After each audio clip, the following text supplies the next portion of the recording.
हमारे साथ है बीजेपी के विधायक विक्रम पाचपुते, जिन्होंने लोगों के साथ स्वास्थ्य खिलवाड़ हो रही है, खासतौर पर खाद्यान्नों को लेकर मामला उठाया है और पनीर और चीज़ को लेकर उन्होंने कई सारे सवाल सरकार से पूछे हैं। विक्रम पाचपुते इस वक्त हमारे साथ में है। विक्रम जी, आपने सदन में ये आवाज़ उठाई है, खासतौर पर एनालॉग पनीर को लेकर, चीज़ को लेकर। पिछली बार भी आपने ये मांग उठाई थी। इस बार आपने जो मांग उठाई है, पहले बताइए कि मांग क्या है आपकी।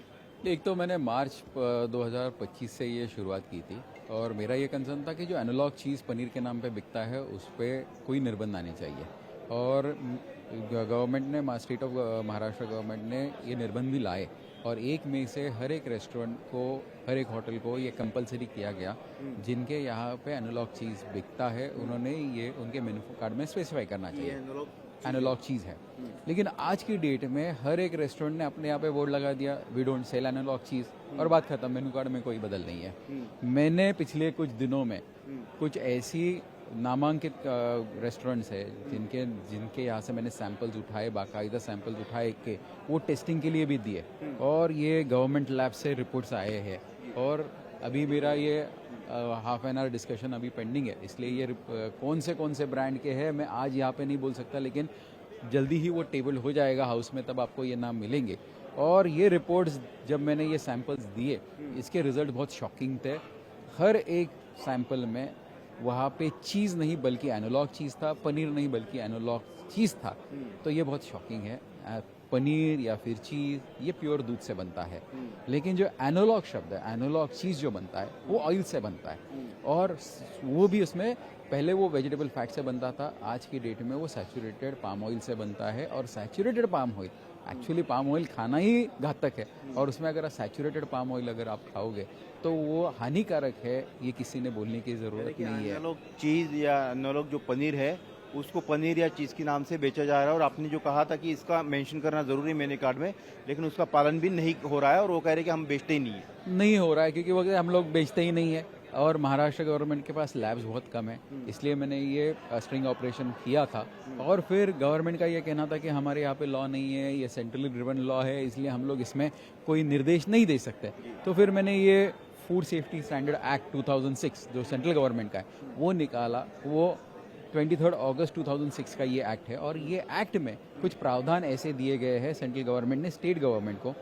इसमें लिखा है, state government shall appoint the commissioner of food safety for state for effective implementation of food safety and standards and other requirements laid down under the act and the rules and regulation made thereafter.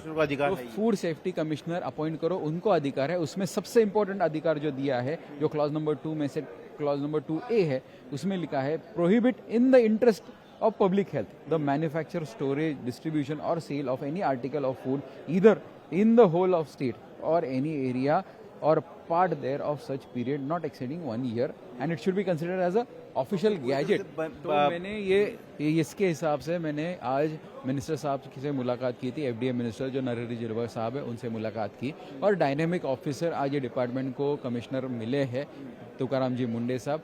तो मैंने उनसे गुजारिश की है कि ये act के basis पे आप एनालॉग चीज़ को बैन कर सकते हो, डेयरी एनालॉग को महाराष्ट्र में बैन करो, क्योंकि हमारे पास लैब्स कम है। तो लैब जब तक नहीं होती है, लैब्स होने में 1 साल लगेगा, तो जब तक लैब्स होती नहीं है तब तक आप इसको बैन कर दो। पनीर और चीज़ सब, हाँ, इसको सबको बैन कर दो, इजी हो जाएगा। तो ना रहेगा बांस ना बजेगी बांसुरी। तो बेस्ट है कि इसको बैन कर दो और पॉजिटिव नोट पे ये बैन करेंगे, ऐसा मुझे उन्होंने आश्वासित किया है। आपको लगता है कि बैन हो जाएगा तो लोगों की स्वास्थ्य से खिलवाड़ कम हो जाएगा? डेफिनेटली हो जाएगा। कितना समय लगेगा इसको बैन करने में? तुरंत ये अधिवेशन में हो जाएगा? ये होना ही चाहिए, क्योंकि जब एनालॉग चीज़ लीगल है तो इसका बेनिफिट ये लोग उठाते हैं जिनको मुनाफा कमाना है। अगर एनालॉग चीज़ प्रोहिबिट हो गया, बैन आ गया, तो इसका मुनाफा कोई उठा नहीं पाएगा और ये अगर कहीं पकड़ा गया तो इन पे लीगल एक्शंस 100% हो सकते हैं और वो पूरे लॉ के सेगमेंट में आ जाएंगे, कायदे में आ जाएंगे और उन पे एक्शन लेना डिपार्टमेंट को इजी हो जाएगा और ये बहुत इंपॉर्टेंट है। ये अगर होता है, क्या आपको एश्योरेंस मिला? नहीं, एश्योरेंस मिला है कि वो सोच रहे, पॉजिटिव नोट पे सोच रहे, जल्दी से जल्दी करना चाहिए उन्होंने। अगर किया तो महाराष्ट्र भारत में, देश में सबसे पहला राज्य होगा जो ऐसे कर रहा है और भारत विश्व में पहला देश होगा जो ऐसे कर रहा है। शुक्रिया बात करने के लिए। तो ये थे विक्रम पाचपुते, जिन्होंने लोगों के स्वास्थ्य से खिलवाड़ न हो इसलिए मांग की है महाराष्ट्र सरकार से, FDA से कि एनालॉग चीज़ और एनालॉग पनीर पर पूरी तरह से महाराष्ट्र में पाबंदी लगाई जाए जब तक कि ये महाराष्ट्र में लैब का सेटअप पूरा नहीं होता है, क्योंकि एनालॉग चीज़ और पनीर के नाम जो है वो नाम पर वो ये मेनू में ऐड किया जाता है और पनीर और चीज़ के नाम पर उसको बेचा जाता है। और जब उन्होंने पिछली बार मांग की थी कि मेनू में मेंशन होना चाहिए एनालॉग पनीर या चीज़, लेकिन उस पर अब होटलियर्स ने ये कह दिया है कि वो इस तरह का एनालॉग चीज़ या पनीर बेचते ही नहीं है। तो इसके कारण जो है अब एनालॉग चीज़ या पनीर पर ही पाबंदी लगा दी जाए और सरकार ने उन्हें भरोसा दिया है कि सरकार उचित कदम उठाएगी। महाराष्ट्र सरकार में स्वास्थ्य राज्य मंत्री हमारे साथ हैं मेघनाताई बोर्डीकर। मेघनाताई, लोगों के स्वास्थ्य से खिलवाड़ ना हो इसलिए लगातार सरकार भी कदम उठा रही है। विक्रम पाचपुते इन्होंने मांग की है कि एनालॉग चीज़ और एनालॉग पनीर जो चीज़ और पनीर के नाम पे बेचा जाता है उस पर पाबंदी लगाई जाए तब तक जब तक महाराष्ट्र में सेटअप तैयार नहीं होता है टेस्टिंग का, क्योंकि लोग वो चीज़ और पनीर जो है वो बेचते हैं असली चीज़ और पनीर करके एनालॉग चीज़ और पनीर, जिससे लोगों के स्वास्थ्य में गड़बड़ी आ रही है, लोग स्वास्थ्य जो खिलवाड़ हो रहा है। सरकार किस तरह से देखती है? नहीं, देखिए, हमारे जो सहयोगी है, हमारे जो साथी है विक्रम पाचपुते जी, वो हमेशा ही इस इशू पे बोलते हैं। और क्योंकि बहुत ज़्यादा अडल्ट्रेशन हमें पनीर और चीज़, दुग्धजन्य पदार्थों में दिखता है। बहुत सारे जब रेड होते हैं फूड एंड ड्रग डिपार्टमेंट के तो सामने आता है और ये सेहत के लिए हानिकारक होता है, इसलिए उसमें ज़्यादा से ज़्यादा स्ट्रिक्ट एक्शन होने चाहिए, इसलिए उनका वो कहना रहता है। और उसी हिसाब से अपने मुख्यमंत्री देवेंद्र फडणवीस साहब ने भी बार बार स्ट्रिक्ट एक्शन लेने के लिए बोला गया है। उस हिसाब से काम भी चालू है। आपने देखा होगा अभी फूड एंड ड्रग डिपार्टमेंट के बहुत सारे केसेस महाराष्ट्र में हो रहे हैं और वो बैन करने के लिए भी आज मांग की है। मुझे यकीन है कि उसके ऊपर बैन लग जाएगा। सरकार कदम उठाएगी? सरकार उसके ऊपर कदम उठाएगी, क्योंकि सरकार की प्राथमिकता है हमारे महाराष्ट्र के लोगों की सेहतमंद लोग होने चाहिए। और ऐसा अडल्ट्रेटेड फूड अगर खा के उनकी सेहत खराब होने वाली है तो सरकार कदम उठाएगी उसके ऊपर। दूसरा एक महत्वपूर्ण मुद्दा है कि बाल विवाह रोकने के लिए, ऐसे तो महाराष्ट्र में कानून पहले से ही है, लेकिन वो रोकने के लिए कई जगह पर जो है अंधेरे में रखा जाता है। जो माता पिता है वो इस बात को भी छिपाते भी है। तो ऐसे में जब शादी की पत्रिका जो आप देते हैं तो उसमें लड़का हो या लड़की हो उनकी जन्म तारीख जो है, उनका बर्थ डेट जो है वो मेंशन होनी चाहिए। इस तरह से सरकार एक प्रस्ताव ला रही है। इसको सरकार जो है अमल में लाने, कब तक अमल में लाएगी और क्या इस पर निर्णय हुआ है? जल्दी वो अमल में आएगा। और ये देखिए, इतने स्ट्रिक्ट एक्शन सरकार उठा रही है। जो लड़का होता है उसके घर वालों के ऊपर भी गुनाह दर्ज किया जाता है, फिर भी चुपके से ये महाराष्ट्र में कई जगहों पे वो बाल विवाह हो रहे हैं। उसको रोकने के लिए ये सरकार ने तय किया है कि जो अपना इनविटेशन कार्ड रहता है मैरिज का, उसके ऊपर बर्थ डेट मेंशन हो।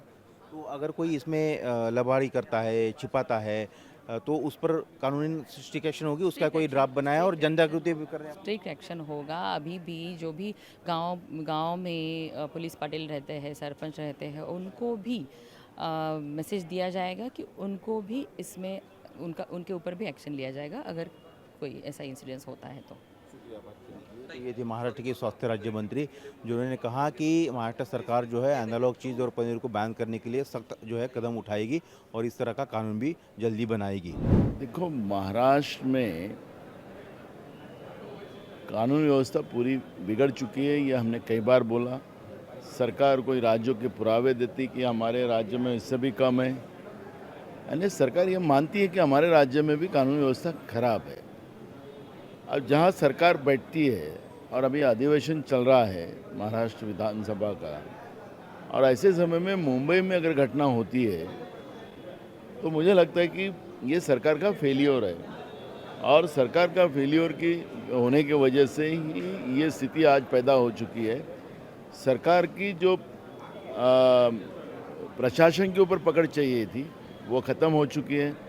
आज आपने देखा होगा कि तुकाराम मुंडे, जो आज एफडीआई का इशू आया था विधानसभा में लक्षावधि के आधार पर, तो अभी तुकाराम मुंडे को बदलने के लिए 250 करोड़ रुपया कुछ लॉबी ने जमा कर उसकी बदली पैसा देके उसकी बदली करना चाहते हैं। ये बात आज सामने आई।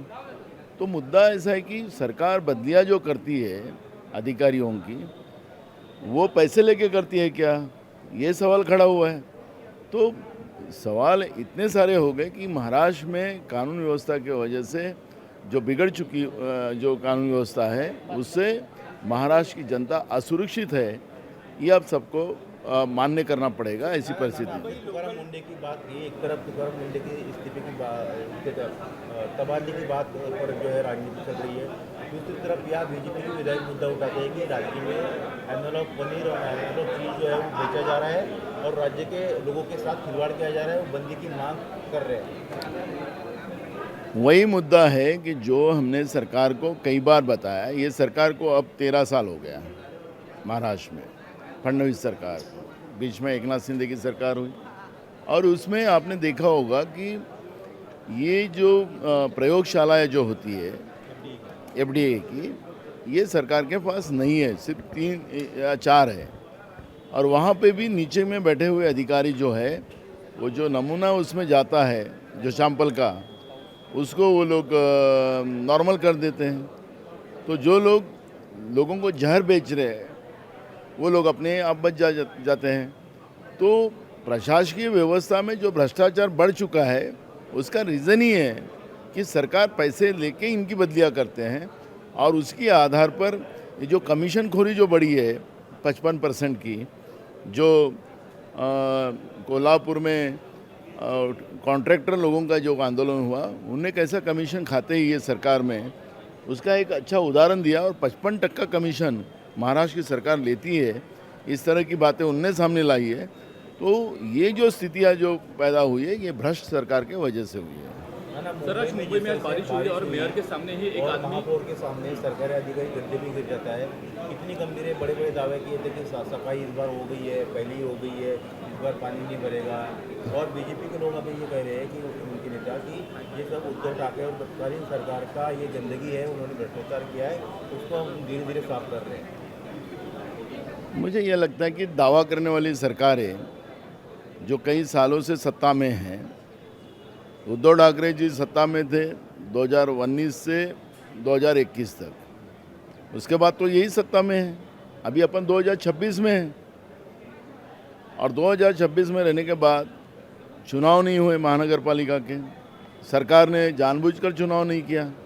यही देवेंद्र फडणवीस कहते थे कि मुझे सत्ता दो, मैं 24 घंटे के अंदर ओबीसी का रिजर्वेशन लेके आऊँगा, लेकिन वो अभी तक ओबीसी का रिजर्वेशन नहीं ला सके।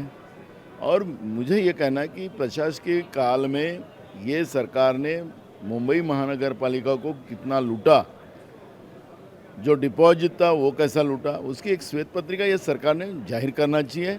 उद्धव ठाकरे के ऊपर आरोप लगाने से अपने गिरेबान में पहले सरकार ने झांकना चाहिए कि तुमने 5 साल में क्या किया।